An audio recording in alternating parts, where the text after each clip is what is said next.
Welcome to xylem technical. അപ്പൊ നിങ്ങൾ എല്ലാവരും അറിഞ്ഞിട്ടുണ്ടാവും നമ്മുടെ RRB JEE നോട്ടിഫിക്കേഷൻ വന്നിരിക്കുകയാണ് അല്ലേ. ഇത്ര നാളും എല്ലാവരും ടെൻഷനിലായിരുന്നു, എന്നാണ് നോട്ടിഫിക്കേഷൻ വരിക, എപ്പോഴാണ് വരിക എന്നുള്ള ടെൻഷനിലായിരുന്നു. ഇപ്പൊ നോട്ടിഫിക്കേഷൻ വന്നു കഴിഞ്ഞിരിക്കുകയാണ്. അപ്പൊ നിങ്ങൾ എല്ലാവരും അറിഞ്ഞിട്ടുണ്ടായിരിക്കും അല്ലേ.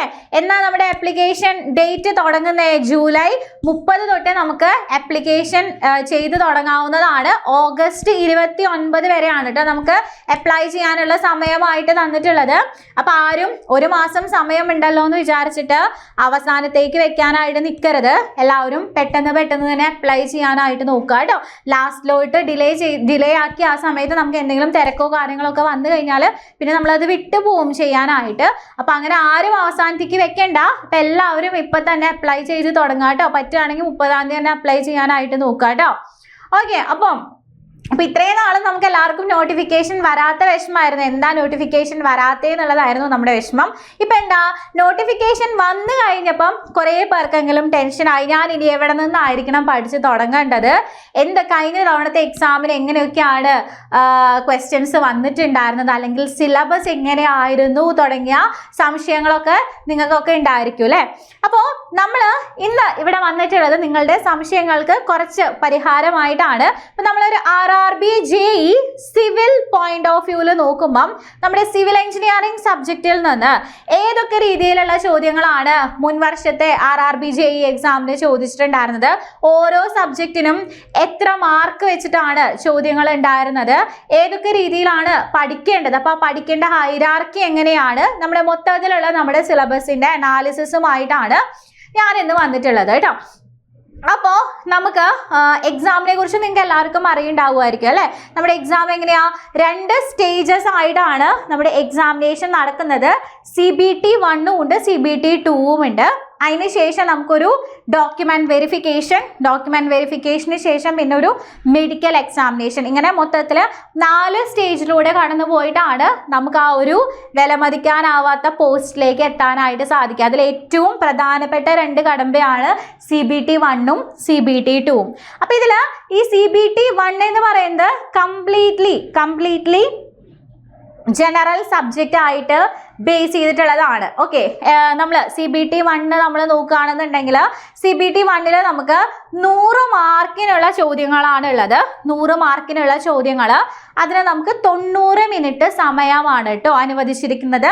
അതിൽ ഉൾപ്പെടുന്ന സബ്ജക്റ്റുകൾ എന്ന് പറയുന്നത് മാത്സ് ഉണ്ട് 30 ക്വസ്റ്റ്യൻ, അതുപോലെ ജനറൽ ഇന്റലിജൻസ് ആൻഡ് റീസണിങ് 25 മാർക്കിനുണ്ട്, ജനറൽ അവയർനെസ് 15, ജനറൽ സയൻസ് 30.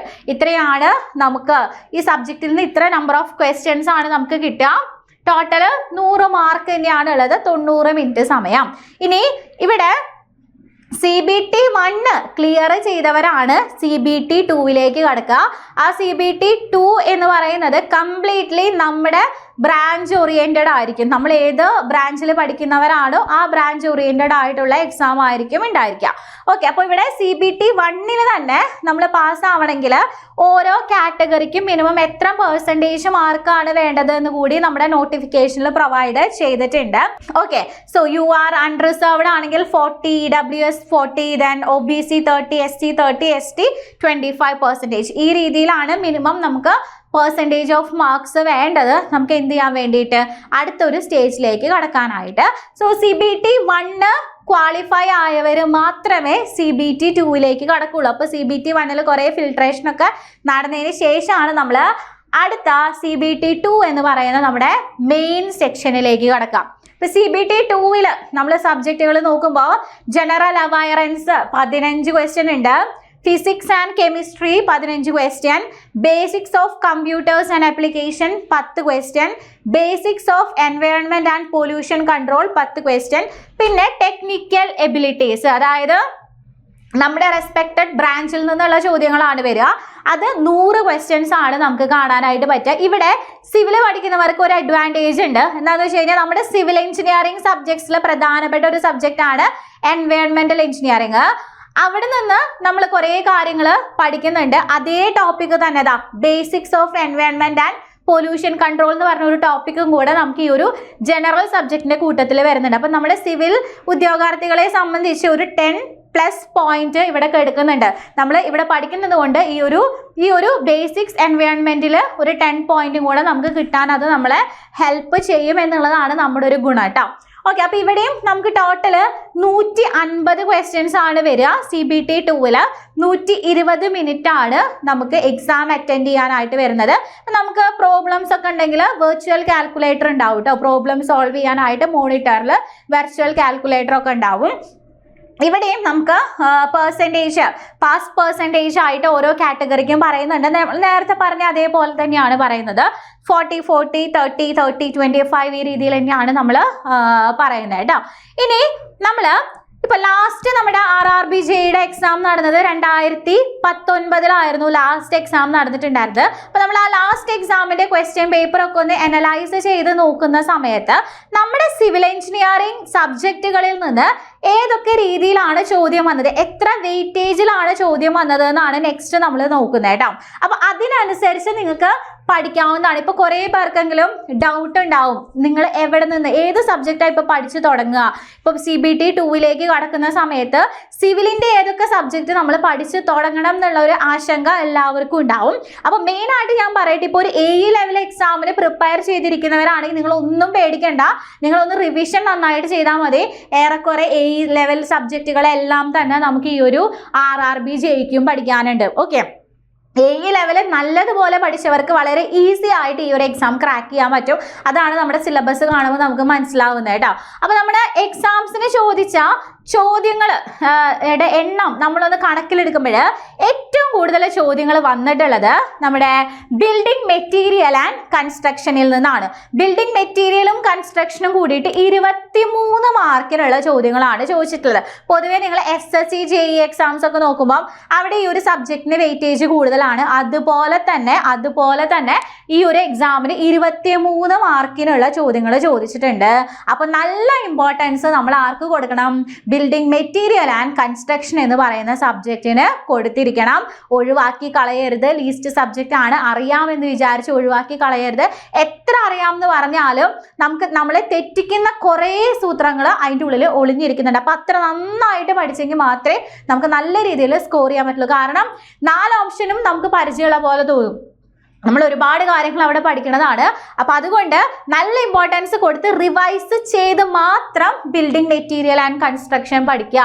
ഒന്ന് പഠിച്ചു വെച്ചെന്ന് വെച്ചാൽ അവിടെ അവസാനിപ്പിച്ച് പോവരുത്. വീണ്ടും എടുത്ത് റിവൈസ് ചെയ്യണം. കാരണം കംപ്ലീറ്റ്ലി തിയറിയാണ്. പെട്ടെന്ന് നമ്മുടെ മൈൻഡിൽ നിന്ന് വാല്യൂസും ടേംസും ഒക്കെ പോകും. അപ്പൊ റിവിഷൻ ചെയ്ത് പഠിക്കുക.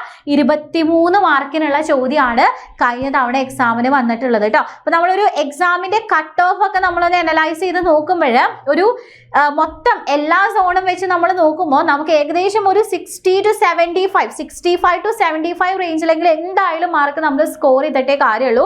അതിൽ കുറവിലേക്ക് നമ്മൾ പോകാനായിട്ട് പാടില്ല. അപ്പൊ എപ്പോഴും നമ്മൾ ടാർഗറ്റ് ചെയ്യുമ്പോൾ 80-85 ഒക്കെ ടാർഗറ്റ് ചെയ്ത് പഠിക്കാം.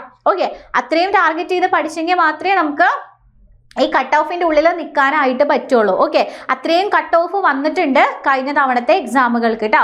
ഓക്കെ, ദെൻ പിന്നെ കൂടുതൽ ചോദ്യങ്ങൾ വന്നിട്ടുള്ളത് കോൺക്രീറ്റ് എന്നും RCC എന്നും കൂടിയിട്ടാണ്. നമ്മുടെ നിലവിലത്തെ നമ്മുടെ ഒരു PSCയുടെ പാറ്റേണും അങ്ങനെ തന്നെയാണ് അല്ലേ. ഈ ലെവൽ എക്സാമുകൾക്ക് കൂടുതൽ ചോദ്യങ്ങൾ നമുക്കൊരു 19-20 മാർക്കിനുള്ള ചോദ്യങ്ങൾ നമുക്ക് RCC എന്നും കോൺക്രീറ്റ് എന്നും കൂടി വരാറുണ്ട്. അതേപോലെ 15 മാർക്കിനുള്ള ചോദ്യങ്ങൾ നമ്മുടെ RRBയുടെ കഴിഞ്ഞ തവണത്തെ എക്സാമിന് ചോദിച്ചിട്ടുണ്ട്.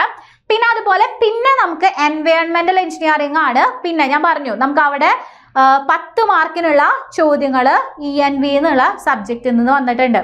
ദെൻ സ്ട്രെങ്ത് ഓഫ് മെറ്റീരിയൽസ്, അതുപോലെ തന്നെ പിന്നെ ജിയോ ടെക്നിക്കൽ എഞ്ചിനീയറിംഗ്, ഈ 2 സബ്ജക്റ്റിൽ നിന്നും 8 മാർക്ക് വെച്ചിട്ടുള്ള ചോദ്യങ്ങളുണ്ട്. ദെൻ FM, അതുപോലെ തന്നെ engineering drawing, estimation and costing, ഇതിന് 3നും 6 മാർക്കാണ്. ഇതിലിവിടെ എഞ്ചിനീയറിംഗ് ഡ്രോയിങ് എന്ന് പറയുമ്പോൾ ഡ്രോയിങ്ങിന്റെ കൂടെ നമ്മുടെ എഞ്ചിനീയറിംഗ് ഗ്രാഫിക്സ് പ്ലസ് ബിൽഡിംഗ് ബൈലോസും കൂടി ചേർത്തിട്ടാണ് ഈ 6 മാർക്ക് സിലബസിൽ അങ്ങനെയാണ് പ്രൊവൈഡ് ചെയ്തിട്ടുള്ളത്. എസ്റ്റിമേഷൻ ഉണ്ട്, 6 മാർക്ക് ഉണ്ട്. എളുപ്പമുള്ള സബ്ജക്റ്റ് ആണ്, 6 മാർക്ക് ഈസി ആയിട്ട് സ്കോർ ചെയ്യാം. ദെൻ പിന്നെ ഏതാണ്? ഹൈവേ റെയിൽവേ ഒക്കെ സെപ്പറേറ്റ് ഉണ്ട്. ഹൈവേന്ന് 4 മാർക്കിനുള്ള ചോദ്യങ്ങൾ ചോദിച്ചിട്ടുണ്ട്. Then surveying, railway, structural analysis, 3 subject നമ്മൾ നോക്കുമ്പോൾ 3ൽ നിന്നും 3 മാർക്ക് വെച്ചിട്ടുള്ള ചോദ്യങ്ങളാണ് വന്നിട്ടുള്ളത്. എസ്സേയും റെയിൽവേയും സർവേയിങ്ങും 3 മാർക്കിനുള്ള ചോദ്യങ്ങളാണ് വന്നിട്ടുള്ളത്. ദെൻ ഇറിഗേഷൻ സ്റ്റീൽ സ്ട്രക്ചർ 2 മാർക്കിനുള്ള ചോദ്യങ്ങൾ കണ്ടു. ഓട്ടോ ക്യാഡിൽ നിന്ന് 1 മാർക്കിനുള്ള ചോദ്യമാണ്. പിന്നെ നമുക്ക് ഉള്ളത് നമ്മുടെ കൺസ്ട്രക്ഷൻ മാനേജ്മെന്റ് CPM ബർട്ട് കോൺട്രാക്റ്റ് ഒക്കെ വരുന്ന കൺസ്ട്രക്ഷൻ മാനേജ്മെന്റിൽ നിന്ന് നമുക്ക് ചോദ്യങ്ങളൊന്നും വന്നിട്ടില്ല. പക്ഷെ നമ്മുടെ സിലബസിൽ ഉള്ള ഒരു സബ്ജക്റ്റ് ആണ്. അപ്പോൾ ഇപ്രാവശ്യം ചോദ്യം വരില്ല എന്ന് നമുക്ക് പറയാൻ പറ്റില്ല.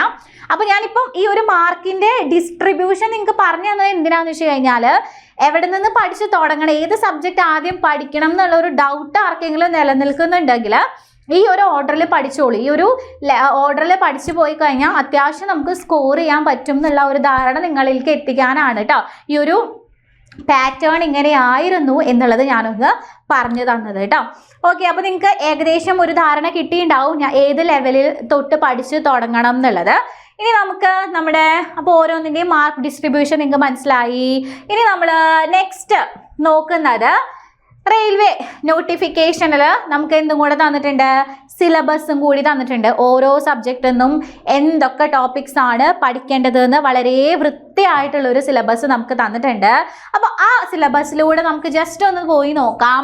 ഫസ്റ്റ് തന്നെ എഞ്ചിനീയറിംഗ് മെക്കാനിക്സ് ആണ്. എഞ്ചിനീയറിംഗ് മെക്കാനിക്സ് എന്ന് നമുക്ക് പറഞ്ഞിട്ടുള്ളത് നമ്മൾ ഓൾറെഡി നമ്മുടെ ഒരു ഓവർസിയർ ലെവലിലെ എക്സാമിനൊക്കെ നമ്മൾ പഠിക്കാറുണ്ട്. അപ്ലൈഡ് മെക്കാനിക്സ് എന്നൊക്കെ പറഞ്ഞിട്ട് അതേ ഒരു ഭാഗത്തിലുള്ള കാര്യങ്ങളൊക്കെ തന്നെയാണ് പറഞ്ഞിട്ടുള്ളത്. ഫോഴ്സ്, അതുപോലെ തന്നെ ഫോഴ്സ് സിസ്റ്റംസ്, ഇക്വിലിബ്രിയം കണ്ടീഷൻസ്, അങ്ങനത്തെ കാര്യങ്ങളൊക്കെ തന്നെയാണ് പറഞ്ഞിട്ടുള്ളത്.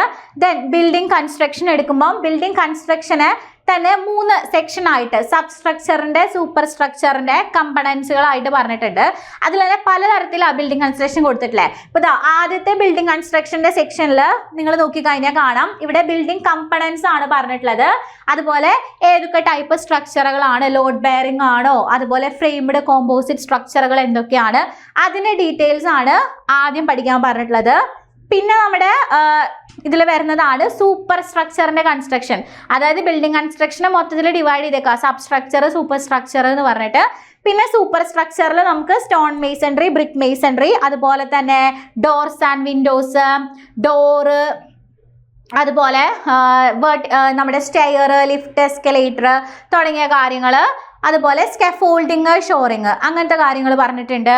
പിന്നെ അതുപോലെ തന്നെ പിന്നെ ബിൽഡിംഗ് കൺസ്ട്രക്ഷനിൽ ഇമ്പോർട്ടൻ്റ് ആയിട്ട് നമ്മൾ പഠിക്കുന്നതാണ് ബിൽഡിംഗ് ഫിനിഷസ്, അതും ഉൾപ്പെടുത്തിയിട്ടുണ്ട്. ഇപ്പോൾ ഫ്ലോറ്, വോൾ, അതായത് നമ്മൾ ഫ്ലോർ ഫിനിഷിങ്, പ്ലാസ്റ്ററിങ്, പോയിന്റിങ്, അങ്ങനത്തെ കാര്യങ്ങളില്ലേ, അതും അവിടെ ഉൾപ്പെടുത്തിയിട്ടുണ്ട്. അതായത് നമ്മൾ ഒരു A ലെവൽ ബിൽഡിംഗ് കൺസ്ട്രക്ഷൻ, നമ്മൾ A ലെവൽ അല്ല ഒരു ഓവർസിയർ ലെവലിൽ നമ്മൾ ബിൽഡിംഗ് കൺസ്ട്രക്ഷൻ എങ്ങനെ പഠിക്കുന്നു എല്ലാ ചാപ്റ്ററുകളും ഇതിൽ ഉൾപ്പെടുത്തിയിട്ടുണ്ട്.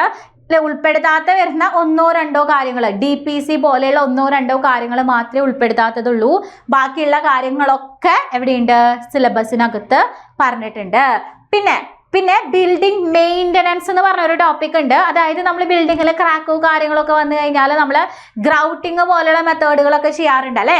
അപ്പോൾ ആ റിപ്പയറിംഗ് മെത്തേഡ്സ്, ഗ്രൗട്ടിങ്, ഗനൈറ്റിംഗ് പോലുള്ള മെത്തേഡുകളെ കുറിച്ചിട്ട് പറഞ്ഞിട്ടുണ്ട് സിലബസിൽ. അപ്പം അതിൻ്റെ റേഷ്യോ ഒക്കെ വേണമെങ്കിൽ ചോദിക്കാം, എത്ര റേഷ്യോയിലാണ് ഇത് ചെയ്യുന്നതെന്നൊക്കെ ഉള്ള രീതിയിലുള്ള ചോദ്യങ്ങൾ നമുക്ക് പ്രതീക്ഷിക്കാം. പിന്നെ ബിൽഡിംഗ് ഡ്രോയിങ് ഉണ്ട്. അപ്പോൾ ഡ്രോയിങ് നമ്മൾ നോക്കുമ്പം ഈ ഡ്രോയിങ്ങിൽ നോർമലി നമ്മുടെ എഞ്ചിനീയറിംഗ് ഡ്രോയിങ് ഗ്രാഫിക്സിൽ പഠിക്കുന്ന ലൈൻസിൻ്റെയും സിംബൽസിൻ്റെയും കാര്യങ്ങൾ പറഞ്ഞിട്ടുണ്ട്. അതുപോലെ പെർസ്പെക്റ്റീവ് ഡ്രോയിങ്ങിൻ്റെ കാര്യങ്ങൾ പറഞ്ഞിട്ടുണ്ട്. പിന്നെ പറഞ്ഞിട്ടുള്ളത് മൊത്തം നമ്മുടെ ബിൽഡിംഗ് ബൈലോസിൽ പറയുന്ന കാര്യങ്ങളാണ്. ബിൽഡിംഗ് ബൈലോസിൽ നമ്മൾ സ്റ്റാൻഡേർഡ് ആയിട്ട് പഠിച്ചു വെക്കേണ്ട കുറച്ച് കാര്യങ്ങളുമാണ് എഞ്ചിനീയറിംഗ് ഡ്രോയിങ്ങിൻ്റെ ഭാഗത്ത് വന്നിട്ടുള്ളത് കേട്ടോ. പിന്നെ നമുക്ക് വളരെ എളുപ്പമായിട്ട് പഠിച്ചെടുക്കാൻ പറ്റുന്ന, നമ്മുടെ എല്ലാവർക്കും പഠിക്കാൻ ഇഷ്ടമുള്ള ഒരു കാര്യമായിരിക്കും CAD അല്ലേ. ഓട്ടോ CAD 1 മാർക്കിനുള്ള ചോദ്യം പക്ഷേ കഴിഞ്ഞ പ്രാവശ്യം ചോദിച്ചിട്ടുള്ളൂ. പക്ഷേ ഓട്ടോ CAD ഉണ്ട് സിലബസിൽ. ഇപ്രാവശ്യം കൂടുതൽ ചോദ്യം വന്നുകൂടായികയില്ലല്ലോ. അപ്പോൾ ഓട്ടോ CADും സിലബസിൽ. പൊതുവേ നമ്മളൊരു A ലെവൽ എക്സാമിന് നമുക്ക് ഓട്ടോ CAD ഒന്നും ചോദ്യം വരാത്തൊരു ഭാഗമാണ് അല്ലേ. പക്ഷെ ഇവിടെ ഓട്ടോ CAD വന്നിട്ടുണ്ട്. ദെൻ ഇനി അപ്പോൾ നമ്മൾ ബിൽഡിംഗ് കൺസ്ട്രക്ഷനും അതുമായിട്ട് അനുബന്ധിച്ചിട്ട് കുറച്ച് കാര്യങ്ങളാണ് പറഞ്ഞത്. പിന്നെ ബിൽഡിംഗ് മെറ്റീരിയലിൽ നമ്മൾ ശരിക്കും പറഞ്ഞാൽ നമ്മൾ പഠിക്കുന്ന എല്ലാ മെറ്റീരിയൽസും ഇല്ല സിലബസിൽ, കുറവാണ് മെറ്റീരിയൽസ് തന്നിട്ടുള്ളത്. നമ്മുടെ ഇമ്പോർട്ടൻ്റ് ആയിട്ടുള്ള ആൾക്കാരെ തന്നിട്ടുണ്ട്. ടിമ്പർ, സ്റ്റോണ്, ബ്രിക്ക് വളരെ പ്രധാനമായിട്ട് നമ്മൾ പഠിക്കേണ്ടതാണ്. മോട്ടാർ ഉണ്ട്, പിന്നെ സിമെന്റ് നമ്മൾ ഓൾറെഡി കോൺക്രീറ്റ് പഠിക്കണമുണ്ട്. കോൺക്രീറ്റിന്റെ കൂടെ സിമെന്റിന്റെ പ്രോപ്പർട്ടീസ് എന്തായാലും വരും. അപ്പോൾ നമ്മൾ സിമെന്റും മസ്റ്റ് ആയിട്ടും പഠിച്ചിരിക്കണം കേട്ടോ. പിന്നെ ഇത് കൂടാതെ പിന്നെ മിസലേനിയസ് മെറ്റീരിയൽസ് ആണ്. പ്ലാസ്റ്റിക്, ബിറ്റുമൻ പോലെയുള്ള മിസലേനിയസ് മെറ്റീരിയൽസും ആണ് ബിൽഡിംഗ് മെറ്റീരിയലിന്റെ സിലബസിൽ പറഞ്ഞിട്ടുള്ളത്.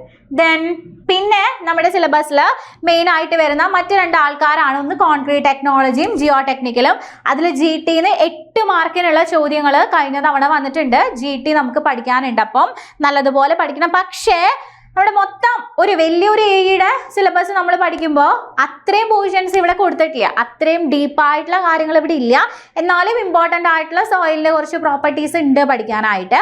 ഒരുപാട് ഡെപ്തിലേക്കുള്ളതില്ല, എന്നാലും നമുക്ക് പെർമിയബിലിറ്റി, സീപ്പേജ് അനാലിസിസ്, അതുപോലെ സോയിലിൻ്റെ ബിയറിംഗ് കപ്പാസിറ്റി, പിന്നെ നമ്മൾ പഠിക്കുന്ന കുറച്ച് സൈറ്റ് ഇൻവെസ്റ്റിഗേഷൻ്റെ കാര്യങ്ങൾ, അത്രയുമാണ് ഈ ഒരു ജിയോ ടെക്നിക്കലിൽ നമുക്ക് പഠിക്കാനായിട്ട് തന്നിട്ടുള്ളൂ. ദെൻ പിന്നെ കോൺക്രീറ്റ് ടെക്നോളജിയിൽ കംപ്ലീറ്റ് ആയിട്ട് കോൺക്രീറ്റിന്റെ മാനുഫാക്ചർ, പിന്നെ types of admixture, type of concrete, ഇത്രയുമാണ് നമ്മൾ പൊതുവെ എല്ലാ എക്സാമിനും പഠിക്കുന്ന കോൺക്രീറ്റ് ടെക്നോളജിയിലുള്ള ഭാഗങ്ങൾ തന്നെയാണ് ഇവിടെയും തന്നിട്ടുള്ളത് കേട്ടോ. ഇവിടെയും നമുക്ക് തന്നിട്ടുള്ളത് കോൺക്രീറ്റ് ടെക്നോളജി കംപ്ലീറ്റ് ആയിട്ട് തന്നിട്ടുണ്ട്. പിന്നെ സർവേയിങ് ആണ്. സർവേയിങ്ങും അതെ, ഒന്നും ഒഴിച്ചു കളഞ്ഞിട്ടില്ല, എല്ലാം കൊടുത്തിട്ടുണ്ട് സിലബസിൽ. എല്ലാം നമ്മൾ സാധാരണ നോർമലി എന്തൊക്കെ പഠിക്കാറുണ്ടോ അഡ്വാൻസ്ഡ് സർവേ അടക്കം എല്ലാ കാര്യങ്ങളും നമ്മുടെ സിലബസിലുണ്ട്. ഒന്നിനെയും ഒഴിച്ച് കളഞ്ഞിട്ടില്ല കേട്ടോ, ഒന്നിനെയും ഒഴിച്ച് കളഞ്ഞിട്ടില്ല. ദെൻ പിന്നെ വരുന്നത് ഹൈഡ്രോളിക്സ് ആണ്. ഹൈഡ്രോളിക്സിൽ ഇപ്പോൾ ഒരുപാട് ഡെപ്തിലേക്ക് നമ്മുടെ സിലബസ് പറഞ്ഞിട്ടില്ല. നോർമലി നമ്മളൊരു ഓവർസിയർ ലെവൽ എക്സാമിന് പഠിക്കുന്ന പോലെ ഫ്ലൂയിഡിൻ്റെ പ്രോപ്പർട്ടീസ്, പ്രഷർ മെഷറിംഗ് ഡിവൈസസ്, അതുപോലെ തന്നെ ഫ്ലൂയിഡ് ഫ്ലോൻ്റെ മെഷറിംഗ് ഡിവൈസസ്, അങ്ങനത്തെ കാര്യങ്ങൾ നമ്മൾ നോർമലി ഒരു ഓവർസിയർ എക്സാമിന് എങ്ങനെ പഠിക്കാറുണ്ടോ ആ കാര്യങ്ങളാണ് പറഞ്ഞിട്ടുള്ളത്. പിന്നെ അത് കൂടാണ്ട് നമുക്ക് ഹൈഡ്രോളിക് മെഷീൻസ് ആണ് പിന്നെ നമ്മുടെ സിലബസിൽ കൊടുത്തിട്ടുള്ള ഹൈഡ്രോളിക്സിൻ്റെ പോർഷൻ. അപ്പോൾ നമ്മൾ FM നോക്കുമ്പോൾ FM കഴിഞ്ഞ തവണ ചോദ്യങ്ങൾ ഉണ്ട്, 8 മാർക്കിനോളം ഉള്ള ചോദ്യങ്ങൾ കഴിഞ്ഞ തവണ ചോദിച്ചിട്ടുണ്ട്. ഓക്കെ, പിന്നെ വരുന്നത് ഇറിഗേഷൻ ആണ്. ഇറിഗേഷൻ എഞ്ചിനീയറിംഗിൽ എന്ന് പറഞ്ഞു കഴിഞ്ഞാൽ നമുക്ക് ഹൈഡ്രോളജിയും കൂടെ പഠിക്കണം. പക്ഷെ ഇവിടെ എന്താ പ്രശ്നം എന്ന് വെച്ച് കഴിഞ്ഞാൽ 2 മാർക്കേ കഴിഞ്ഞ പ്രാവശ്യം എക്സാമിന് ചോദിച്ചിട്ടുള്ളൂ. പക്ഷേ ഇവിടെ ഡീറ്റെയിൽ ആയിട്ടൊന്നും പറഞ്ഞിട്ടില്ല ഹൈഡ്രോളജിന്നും. പിന്നെ അതുപോലെ തന്നെ ഇറിഗേഷനിൽ നമ്മുടെ ഡൈവേർഷൻ ഹെഡ് വർക്ക്സിനെ പറ്റിയിട്ട് മാത്രമേ ഇവിടെ പറഞ്ഞിട്ടുള്ളൂ. ഹൈഡ്രോളജിയിൽ അതിന് അത്യാവശ്യം നമുക്ക് പഠിക്കാനുണ്ട്. അപ്പോൾ നമുക്കത് നമ്മുടെ പ്രീവിയസ്ലി ചോദിച്ചിട്ടുള്ള ക്വസ്റ്റ്യൻ്റെ പാറ്റേൺ നോക്കിയിട്ട് ഉള്ള രീതിയിലേ പഠിക്കാൻ പറ്റുള്ളൂ. ഏതൊക്കെയാണ് ക്വസ്റ്റ്യൻ വരാൻ സാധ്യത കൂടുതലുള്ള ഭാഗം എന്ന് നോക്കിയിട്ട് ആ ഭാഗം ഫോക്കസ് ചെയ്ത് പഠിക്കുക എന്നുള്ളതേ നമുക്കിവിടെ പറ്റുള്ളൂ. വേറെ ഡീറ്റെയിൽസ് ഒന്നും നമുക്കിവിടെ തരാത്തത് കൊണ്ട് കേട്ടോ. പിന്നെ അതുപോലെ തന്നെ പിന്നെ വരുന്നത് നമ്മുടെ മെക്കാനിക്സ് ഓഫ് സ്ട്രക്ചർ ആണ്. മെക്കാനിക്സ് ഓഫ് സ്ട്രക്ചറിൽ തന്നെ നമ്മൾ നോർമലി പഠിക്കുന്ന നമ്മുടെ stress, strain, bending stress, shear stress, അങ്ങനത്തെ കാര്യങ്ങൾ. അതുപോലെ SAയിൽ നമ്മൾ പഠിക്കുന്ന ട്രസ്സിൻ്റെ അനാലിസിസ് നമ്മൾ പഠിക്കാറുണ്ട് അല്ലേ. അതുപോലെ നമ്മൾ MOSൽ നമ്മൾ സ്ട്രെയിൻ എനർജിയുടെ കാര്യങ്ങൾ പഠിക്കുന്നുണ്ട്. നമ്മൾ ബേസിക് ആയിട്ട് നമുക്ക് കോമൺ ആയിട്ട് നമുക്ക് അറിഞ്ഞിരിക്കേണ്ട പ്രധാനപ്പെട്ട ഭാഗങ്ങൾ, അങ്ങനത്തെ പ്രധാനപ്പെട്ട ഭാഗങ്ങളാണ് സിലബസിൽ കൊടുത്തത്. ഒരുപാട് വൈഡായിട്ട് വലിച്ചു വാരി കുറേ കാര്യങ്ങളൊന്നും കൊടുത്തിട്ടില്ല. വളരെ ഇമ്പോർട്ടൻ്റ് എന്നുള്ള കുറച്ച് കാര്യങ്ങളാണ് നമ്മുടെ സിലബസിൽ ഉൾപ്പെടുത്തിയിട്ടുള്ളത് കേട്ടോ. എവിടെ ഉൾപ്പെടുത്തിയിട്ടുള്ളത്? നമ്മുടെ മെക്കാനിക്സ് ഓഫ് സ്ട്രക്ചറിൽ ഉൾപ്പെടുത്തിയിട്ടുള്ളത്. ഇനി തിയറി ഓഫ് സ്ട്രക്ചർ എന്ന് പറയുന്ന പോർഷനിൽ നമ്മൾ പഠിക്കാറുള്ള നമ്മുടെ സ്ലോപ്പ് ആൻഡ് ഡിഫ്ലക്ഷൻ മെത്തേഡ്, അതുപോലെ മൊമെന്റ് ഡിസ്ട്രിബ്യൂഷൻ മെത്തേഡ്, അങ്ങനത്തെ കാര്യങ്ങൾ, ഫിക്സഡ് ബീം, കണ്ടിന്യൂസ് ബീമിനെ കുറിച്ചുള്ള കാര്യങ്ങൾ. അതായത് നോർമലി നമ്മൾ പഠിക്കുന്ന, ഒരിക്കലും സ്കിപ്പ് ചെയ്യരുത് എന്ന് പറഞ്ഞ് പഠിക്കുന്ന കുറച്ച് ഭാഗങ്ങളില്ലേ, അങ്ങനത്തെ ഭാഗങ്ങൾ തന്നെയാണ് എടുത്ത് സിലബസിൽ പറഞ്ഞിട്ടുള്ളത്. വളരെ വാസ്റ്റ് ആയിട്ടുള്ള കാര്യങ്ങളല്ല, ഇമ്പോർട്ടൻ്റ് ആയിട്ട് പഠിക്കേണ്ട കാര്യങ്ങൾ മാത്രമാണ് കൊടുത്തിട്ടുള്ളത്. വലിച്ചു വാരി കുറേ കാര്യങ്ങളൊന്നും കൊടുത്തതായിട്ട് കാണുന്നില്ല സിലബസിൽ. ദെൻ പിന്നെ നമ്മൾ പറഞ്ഞ ഏറ്റവും ഇമ്പോർട്ടൻ്റ് ആണ് 15 മാർക്കിനുള്ള ചോദ്യങ്ങൾ വരാൻ സാധ്യതയുള്ള കോൺക്രീറ്റ് സ്ട്രക്ചർ ഉണ്ട്. നോർമലി നമ്മൾ അവിടെ എന്തൊക്കെ പഠിക്കാറുണ്ടോ ഒരു AE ലെവൽ എക്സാമിന്, അതൊക്കെ തന്നെയാണ് ഇവിടെയും. Working structure method, limit state method, beam, slab, column, എല്ലാം പഠിക്കണം, എല്ലാ കാര്യങ്ങളും ഇവിടെ പഠിക്കണം. ഓക്കെ, എല്ലാ കാര്യങ്ങളും ഇവിടെ പഠിക്കണം. ഒഴിച്ചുകൂടാനായിട്ട് പ്രത്യേകിച്ച് പോർഷൻസ് ഒന്നുമില്ല.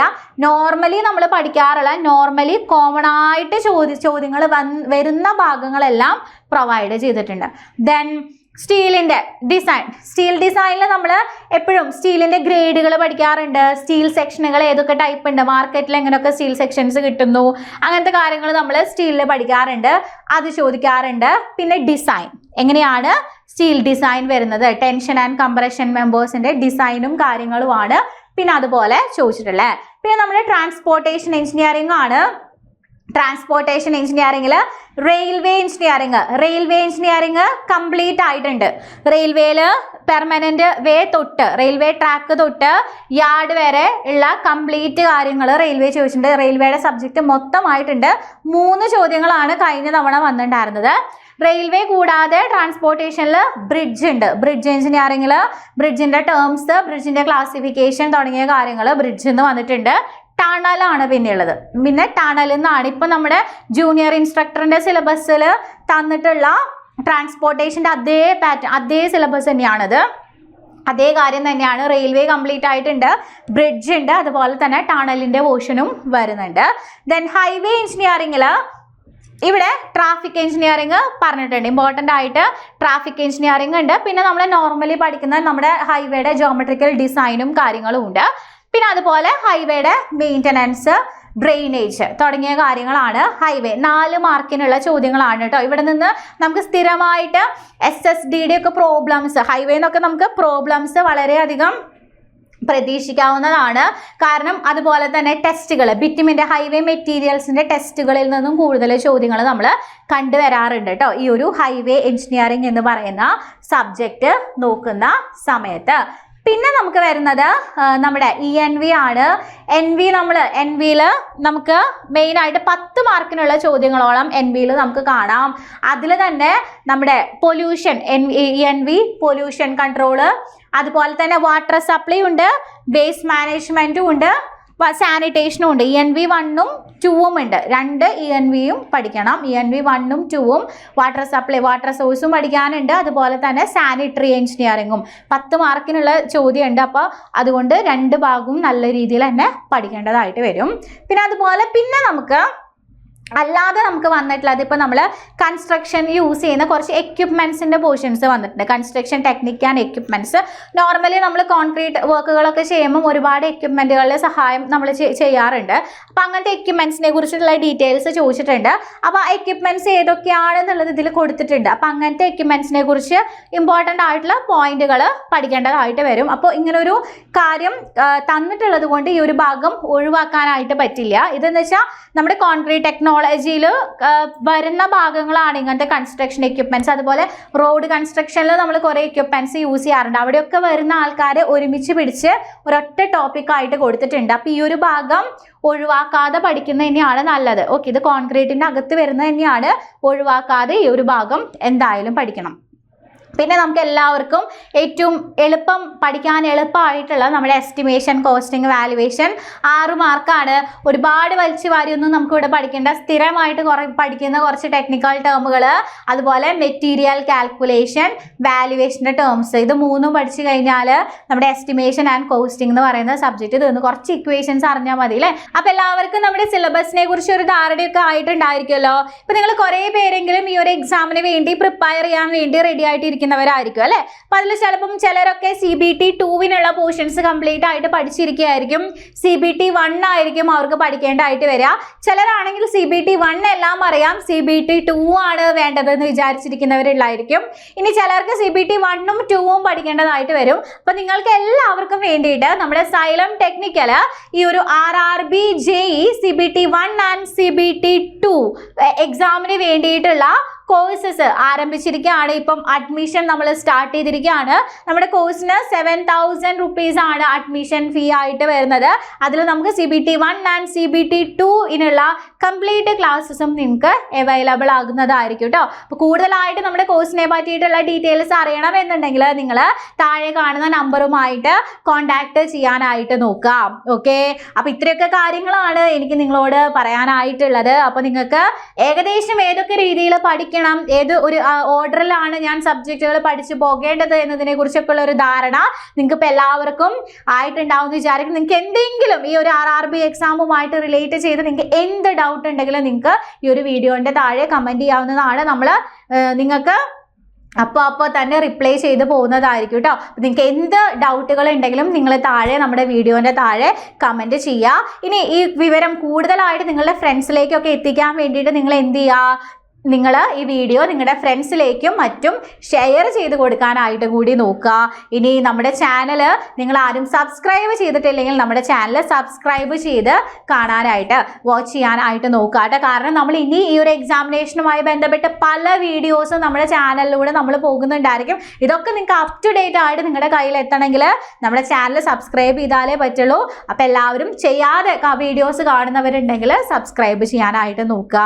അപ്പോൾ നമുക്ക് പുതിയൊരു വീഡിയോ ആയിട്ട് വീണ്ടും അടുത്ത ദിവസം കാണാം. താങ്ക്